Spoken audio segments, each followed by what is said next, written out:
আসসালামু আলাইকুম। আমি রাসেল অভিযাত্রীর পক্ষ থেকে আপনাদেরকে স্বাগত জানাচ্ছি। আমরা সাইপ্রাসে আরও একটি ফ্লাইট দিতে যাচ্ছি। মোহাম্মদ মেহেদি হাসান, মেঘনা কুমিল্লা বাড়ি, এবং উনি হচ্ছে যে আমাদের এক ভাইয়ের মাধ্যমে আসছিলেন, এবং আমরা হচ্ছে তার ফ্লাইট দিতে যাচ্ছি। এবং যেহেতু এটা একটা রেকর্ডেড ভিডিও, আমরা কীভাবে ফ্লাইট করছি এবং সেগুলি সে কীভাবে থাকবে সেগুলো আমরা আলোচনা করে নিতে চাই। তো মেহেদি বুঝলেন যে আপনাকে আমরা হচ্ছে যে এখান থেকে স্টুডেন্ট পাস দিয়ে ওখানে পাঠাচ্ছি, সাইপ্রাসে পাঠাচ্ছি। ওখানে যখন আপনি সাইপ্রাসের সাথে এন্ট্রি করবেন তখন আপনার 3 মাসের জন্য ভিসা হবে, এবং সেটাতে আপনি ওখানে যে মেডিকেল করার পরে আপনার 1 বছরের জন্য ভিসা এক্সটেনশন হবে, এবং আপনি যে রেস্টুরেন্টের কাজের জন্য আপনাকে দিয়ে দেওয়া হবে।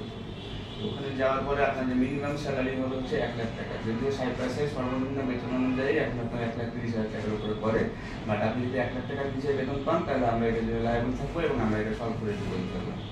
এবং আপনার সাথে আমাদের এগ্রিমেন্ট হচ্ছে 2 বছরের জন্য, যে 2 বছর পর্যন্ত যে কোনো ধরনের প্রবলেম আমরা হচ্ছে আমাদের পয়সা খরচ করে যে আপনাকে সমাধান করে দেবো। তার মানে হচ্ছে যে আমরা আপনাকে ভিসা এক্সটেনশন করে 2 বছর পর্যন্ত আপনাকে থাকার যে ব্যবস্থা এবং কাজের যে ব্যবস্থা সেটা হবে। কোম্পানি আপনাকে স্যালারি যেটা ধরুক না কেন বাংলাদেশি টাকায় কনভার্ট করলে 1 লাখের নিচে হবে না, আর থাকাটা ফ্রি পাবে, খাওয়া নিজের হবে, ঠিক আছে।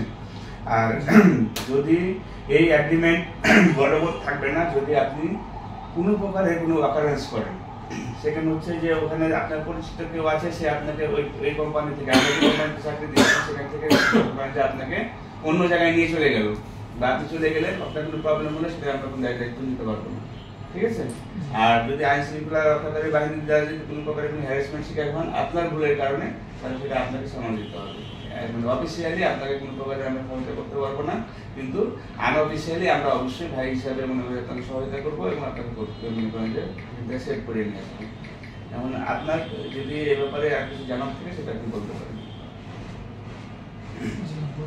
আপনি পুরোটা বুঝছেন? মানে পরবর্তীতে আপনি তো যে না আমি এভাবে যেতে চাই না, এরকম কোনো কথাবার্তা পরবর্তীতে বলতে পারবেন না। আপনি আমাদের কাছে কতদিন আগে ফ্লাইট জমা দিচ্ছেন মনে আছে? 1 মাস হয় নাই। 1 মাস হয় নাই, তার ভিতরে আপনার ফ্লাইটটা দিচ্ছি। আপনি যদি ফুল প্রিপেয়ার্ড থাকেন তাহলে এবার আপনার দ্রুত চলে যাচ্ছেন, এবং সেখানে যেয়ে হচ্ছে যে কাজে আপনি স্যালারি করতে, এবং এর কোনো ব্যত্যয় হবে না আশা করি। যদি হয় সেটার জন্য আমরা লায়াবল থাকবো, ঠিক আছে।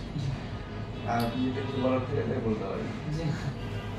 আচ্ছা, মেহেদি সেখানে যাক এবং সাইপ্রাসে গিয়ে ভালোভাবে কাজে জয়েন করুক। আমরা তার ভবিষ্যৎ শুভকামনা করি, এবং সেখানে গিয়ে আমাদেরও সে যেমন নিজে ইনকাম করবে তেমন আমাদেরও সুনাম বাড়ুক, এটাই আশা করি। ভালো থাকবেন, সুস্থ থাকবেন। আপনার আসসালামু আলাইকুম।